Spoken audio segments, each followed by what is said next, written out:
अस्सलामु अलैकुम। मैं उस्ताद मोहम्मद रज़ा सिद्दीक हाजिर खिदमत है। फिर वो अर्ज़ करूँ, ज़रा स्लो है आजकल, वक्त नहीं बन पा रहा कि मैं वीलॉग रेगुलरली कर सकूँ, लेकिन कुछ चीज़ें ऐसी हैं जो कहनी तो चाहिए साथ साथ, लेकिन अब चूँकि ब्लॉगर्स बहुत ज़्यादा हैं, कई बातें ऐसी हैं हमारे यहाँ सोशल मीडिया पे झूठ सच जो कुछ भी है वो चल रहा है और बहरहाल बिक रही है। और 5th जनरेशन वार का chief of the army staff ने अपनी तकरीर में 6-7 वाज़े तौर पर जिक्र किया है और हम उन लोगों में से नहीं हैं। हम कोशिश कर रहे हैं ये 5th जनरेशन वॉर जो चल रही है उसके अगेंस्ट सच और हक की बात की जाए। और ऐसे लोग जो अभी आपने कई मामले में देखे हैं, जनरल आसिम सलीम बाजवा साहब के हवाले से, फिर SCCP के ऑफिसर्स के हवाले से आपने अजीबो गरीब सी बातें सारी सुनी होंगी, जो एक तकलीफ दह बात है कि हम 5th जनरेशन वार जो है ना ये ख़ास तौर पर इदारों के ख़िलाफ़ लड़ी जा रही है। ये झूठ और सच अगर देखा जाए तो एक ही फोकस है और उसमें यकीनन 18वीं तरमीम के समरात भी शामिल है। किसी वक्त मैं फिर बात करूँगा उस कॉन्टेक्स्ट में। चैनल आप सब्सक्राइब कर रहे हैं, सब्सक्राइब जो मैं कहना चाहता हूँ या सुनना चाहते हैं आप चैनल में सब्सक्राइब करेंगे तो आप तक पहुंच जाएगा। और बेल आइकॉन जब घंटी बजा देंगे तो दरवाज़ा खुल जाएगा, फौरी तौर पर वो आप तक बात पहुंच जाएगी। 2 इश्यूज बात करना चाहूँगा, ज़्यादा नहीं है। आज बड़ा शोर होगा रहा कि नैब ने आज चीमा के ख़िलाफ़ कोई इंक्वायरी बंद कर दी है LDA सिटी के कॉन्टेक्स्ट में, और दूसरी तरफ नवाज शरीफ के प्रिंसिपल सेक्रेटरी फवाद हसन फवाद और अहले खाना पर फ़र्द जुर्म आयद कर दी है।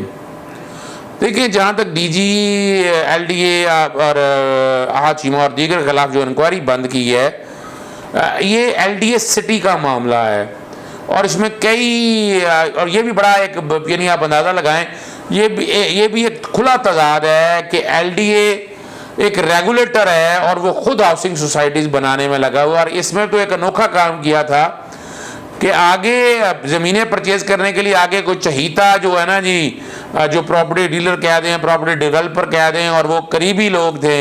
इसमें ख्वाजा साद रफ़ी का नाम भी आता रहा, मियां ताहिर जावेद, वो कई नाम आते रहे कि जिनको सामने रख कर और वो लोग ज़मीनें इकट्ठी कर रहे थे और वो ज़मीनें इकट्ठी ना कर सके।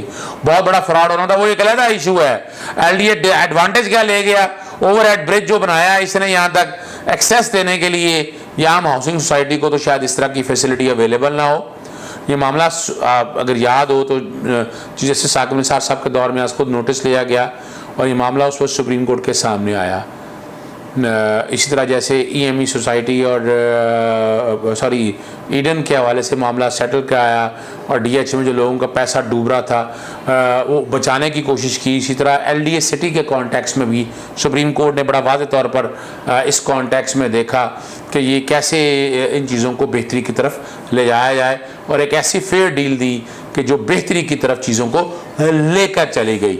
तो LDA के अंदर जो कि नैब भी उस वक्त बाकायदा हेयरिंग्स में आया करता था और ये सारा कुछ जो है ना, ये कोई अनोखी बात नहीं है।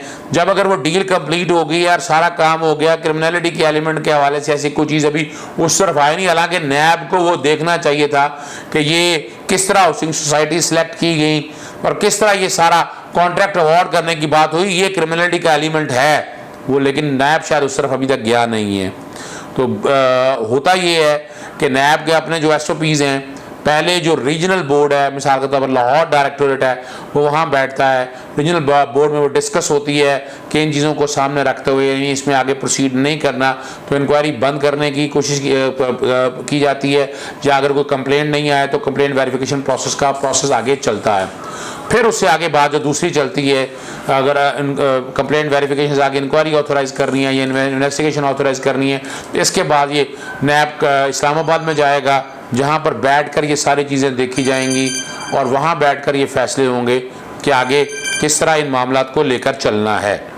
ये फैसले, ये एक प्रोसीजर है। अब आपको पता है पिछले दिनों वीलॉग किया था कि नैब के रूल्स बन रहे हैं, रूल्स ड्राफ्ट की शक्ल में सुप्रीम कोर्ट के सामने पेश कर दिए हैं।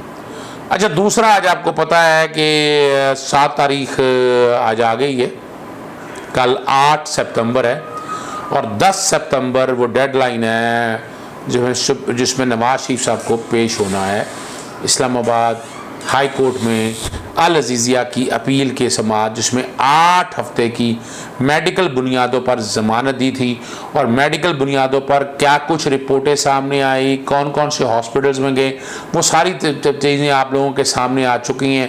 प्लेट्स का नीचे आना ऊपर आना, ये हम सारा कुछ देख चुके हैं। कोई अनहोनी बातें या अनोखी बातें इसमें नहीं हैं, वो सारी चीज़ें अब आपके रिकॉर्ड में आ गई। सिर्फ नाज़रीन के लिए आम बंदों के हवाले से कि अक्टूबर में ये 8 हफ्तों की इजाज़त मिली थी और इस्लामाबाद हाई कोर्ट से बैरून मुल्क जाने के हवाले से कोई इजाज़त या ECL के हवाले से मामला इस्लामाबाद हाई कोर्ट में चैलेंज नहीं किया और इंटेलिजेंटली ये लाहौर हाई कोर्ट में चैलेंज किया था और लाहौर हाई कोर्ट ने भी 4 हफ्तों की ज़मानत इजाज़त दी थी मुल्क से बाहर करने की और ECL में से नाम निकाला था। कोशिशें हो रही हैं किसी तरह से दोबारा लाहौर हाई कोर्ट आ जाए, लेकिन लाहौर हाई कोर्ट के पास लिस्ट क्या रह जाएगी। ये तो Islamabad Lahore high court Islamabad high court के फैसले को कलअदम तो करार दे नहीं सकती है। इस्लामाबाद हाई कोर्ट का फैसला अगर कलअदम करार देना है तो सुप्रीम कोर्ट ने करार देना है। तो ये कहा जा रहा है कि शायद लाहौर हाई कोर्ट में, मैं नहीं समझता लाहौर हाई कोर्ट में अगर कोई आएगी भी तो लाहौर हाई कोर्ट इस बात को एंटरटेन नहीं करेगी और बड़ा मुश्किल है लाहौर हाई कोर्ट में जस्टिफाई करना कि 4 हफ्तों से आगे वो जस्टिफाई कैसे करेंगे। डॉक्टर लॉरेंस की रिपोर्टों पर करेंगे, जो एक कंसल्टेंट है जिनका काम एडवाइस करना है अस्पतालों के अंदर को टाइमिंग या अपॉइंटमेंट लेकर देना है, इसके अलावा तो कोई और काम नहीं है। और वो हम सब ने देख लिया है कि चीज़ें सारी क्या हैं, वो रिकॉर्ड के अंदर हम सब देख चुके हैं कि ऐसी कोई चीज़ सामने नहीं आई। अस्पतालों में बाहर की हवाखोरी खाना, कोरोना के दिन थे, एमरजेंसी के हालात जैसे भी हों, ऑपरेशन आज भी हो रहे हैं, आज भी टाइमिंग लिए जा रहे हैं, लेकिन असल वजह जो समझने वाली बात है वो ये है कि ये केस मेरिट पे बहुत कमज़ोर केस है। मैं सुन रहा था एक नुक्ता नज़र कि जनाब अरशद मलिक के फॉरेंसिक हो जाने से पता नहीं क्या आसमान टूट जाएगा, सितारे नीचे आ जाएंगे, उससे कोई फर्क नहीं पड़ने लगा। जब तक शहादत के अंदर आप फ्लॉज नहीं निकालेंगे, शहादत के अंदर आप टेंटेड नहीं करेंगे, शहादत में आप लकूनाज नहीं निकालेंगे, तो वो ऐसा नहीं। आपको ये तारीखी बात बताने लगा हूँ, ये वही केस है कि जिसमें मेरिट पे ज़मानत वापस ले ली थी ख्वाजा हारिस साहब ने, फिर मेडिकल ब्रांडों पर ज़मानत की दरखास्तें दायर की, इस्लामाबाद हाई कोर्ट ने खारिज कर दी, सुप्रीम कोर्ट ने 8 हफ्तों की ज़मानत दी थी, वो ज़मानत में एक्सटेंशन के लिए गए, सुप्रीम कोर्ट ने खारिज कर दी थी और दोबारा हवाले गिरफ्तार कर दिया था। आज भी नवाज शरीफ साहब की ज़मानत जो 8 हफ्तों की दी थी 401 के तहत गवर्नमेंट और पंजाब को कहा था, गवर्नमेंट ऑफ पंजाब ने वो ज़मानत खारिज कर दी हुई है। तो इस वक्त नवाज शरीफ अगर देखा जाए, नवाज शरीफ अब एक कैदी हैं, कैदी की तरह जैसे आएंगे उन्हें फौरी तौर पर हिरासत में ले लिया जाएगा और उनकी जो अगला पड़ाव है वो जेल होगी। तो ये बड़ी प्लानिंग के साथ बैठ के सियासी जमातों का इजलास बुलाना, भाई वो इस वक्त किसी सियासी जमात के लीडर नहीं है, सजा याफ्ता हैं। अब PMLN का नाम जो मर्जी लिखा हो, PMLN का कोई कंसर्न नहीं है अदालती फैसलों में मुदाखलत करना कि ये फैसले वो पाकिस्तान आए या ना आए। ये कौन होते हैं? ये फैसला डॉक्टरों ने करना था, डॉक्टरों के हवाले से आपके सामने चीज़ें मौजूद हैं। मेडिकल बोर्ड के हवाले से जैसे पाकिस्तान में बनते हैं इस तरह इंग्लैंड में भी बनते हैं, वो किसी अस्पताल में अभी तक गए नहीं हैं।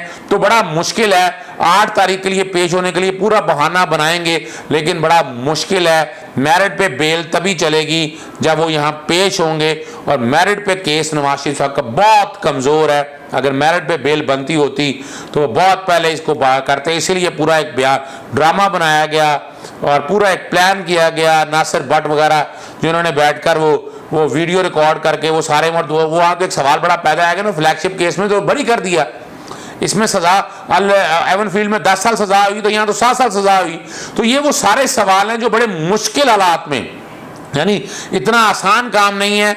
वो अब इन टेक्निकलिटीज के पीछे छुपते फिरेंगे, कोई ना कोई ऐसे हालात और वाकयात बनाएंगे कि किसी ना किसी तरह से इन चीज़ों से पीछे हट जाएं, लेकिन दिन आसान नहीं है, बड़ा मुश्किल हो जाएगा। हाई कोर्ट को तो कानून के मुताबिक काम करना है, आर्टिकल 4 और 5 के मुताबिक, आर्टिकल 25 के मुताबिक। अब जवाब कोई नहीं है, अब उसके लिए प्रोसेस जो है वो यकीनन इश्तिहारी करार देने के हवाले से प्रोसेस अगला शुरू होगा, जिसमें नवाज शरीफ साहब को 87 और 88 की कार्रवाई के हवाले से और उनको वापस लाने के हवाले से बिल्कुल इस्लामाबाद हाई कोर्ट कह सकती है। और इसमें UN कन्वेंशन और करप्शन हमारा मौजूद है। नैब ने या वफाकी हुकूमत ने जो कार्रवाई नहीं की है वो अब जस्टिफाई करेगी इस्लामाबाद हाई कोर्ट के सामने। तो बहुत लिमिटेड सा स्कोप है, अब कोई ड्रामेबाजी या शोबदाबाजी अब चल नहीं सकेगी।